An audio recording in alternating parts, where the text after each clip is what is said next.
ഗൗതം, നമുക്ക് ആദ്യം ഉത്തരാഖണ്ഡിലേക്ക് എത്താം. കാരണം ഏകീകൃത സിവിൽ കോഡ് അത് സർക്കാർ നൽകിയ ഉറപ്പാണ് പൗരന്മാർക്ക്, തങ്ങളുടെ ജനങ്ങൾക്ക്. എന്തായാലും അത് ഇനി സംസ്ഥാനത്ത് നടപ്പിലാകാൻ അധികം കാലതാമസമില്ല. ഉത്തരാഖണ്ഡിൽ UCC വളരെ വേഗത്തിൽ തന്നെ നടപ്പാക്കുമെന്ന് കഴിഞ്ഞ ദിവസം മുഖ്യമന്ത്രി പുഷ്കർ സിംഗ് ധാമി വ്യക്തമാക്കി കഴിഞ്ഞു. ഇന്നലെ ഉച്ചയോടുകൂടി ഈ 5-അംഗ സമിതി, സുപ്രീം കോടതി മുൻ ജസ്റ്റിസിന്റെ നേതൃത്വത്തിലുള്ള 5-അംഗ സമിതി ഈ UCCയുമായി ബന്ധപ്പെട്ട റിപ്പോർട്ട് സർക്കാരിന് കൈമാറിയിരുന്നു. ഡെറാഡൂണിൽ നടന്ന ചടങ്ങിലാണ് ഈ റിപ്പോർട്ട് കൈമാറിയത്.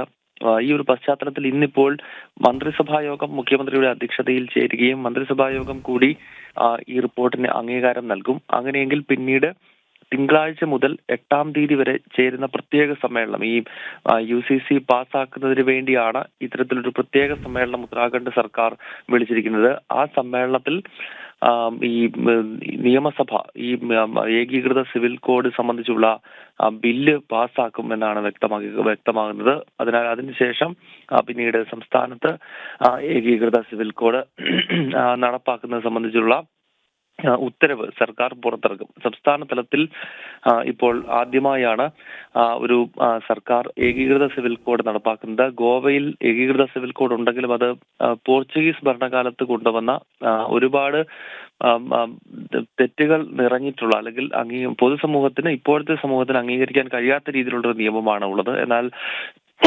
ഭാരതത്തിന്റെ വർഷങ്ങളായുള്ള ആവശ്യം, അതായത് രാജ്യത്തെ ജനങ്ങൾ ആവശ്യപ്പെടുന്ന രീതിയിലുള്ള ഏകീകൃത സിവിൽ കോഡ് നിയമം ഇതാദ്യമായി രാജ്യത്തെ ഒരു സ്റ്റേറ്റ് നടപ്പാക്കുന്നു. ദേശീയ തലത്തിൽ തന്നെ ഏകീകൃത സിവിൽ കോഡ് സംബന്ധിച്ചുള്ള ചർച്ചകൾ വളരെ സജീവമായി നടക്കുന്നതിനിടയിലാണ് സംസ്ഥാന തലത്തിൽ ഇത്തരത്തിലൊരു നിയമം നടപ്പാക്കുന്നത് എന്നതും ശ്രദ്ധേയമാണ്. 2022 ഉത്തരാഖണ്ഡ് നിയമസഭാ തെരഞ്ഞെടുപ്പിൽ ഏറ്റവും പ്രധാനപ്പെട്ട BJPയുടെ വാഗ്ദാനങ്ങളിൽ ഒന്ന് ഏകീകൃത സിവിൽ കോഡ് നടപ്പാക്കുമെന്നുള്ളതായിരുന്നു. നമുക്കറിയാം, ആ നിയമസഭാ തെരഞ്ഞെടുപ്പിൽ വൻ ഭൂരിപക്ഷത്തോടുകൂടി BJP അധികാരത്തിൽ തുടരുന്ന ഒരു സാഹചര്യം ഉണ്ടായി. പുഷ്കർ സിംഗ് ധാമി തന്നെ മുഖ്യമന്ത്രി സ്ഥാനത്ത് തുടർന്നു. ഈ ഒരു സാഹചര്യത്തിലാണ് ഇപ്പോൾ 1.5 വർഷത്തിനിടയിൽ ഈ ഏകീകൃത സിവിൽ കോഡ് നടപ്പാക്കുന്നത്.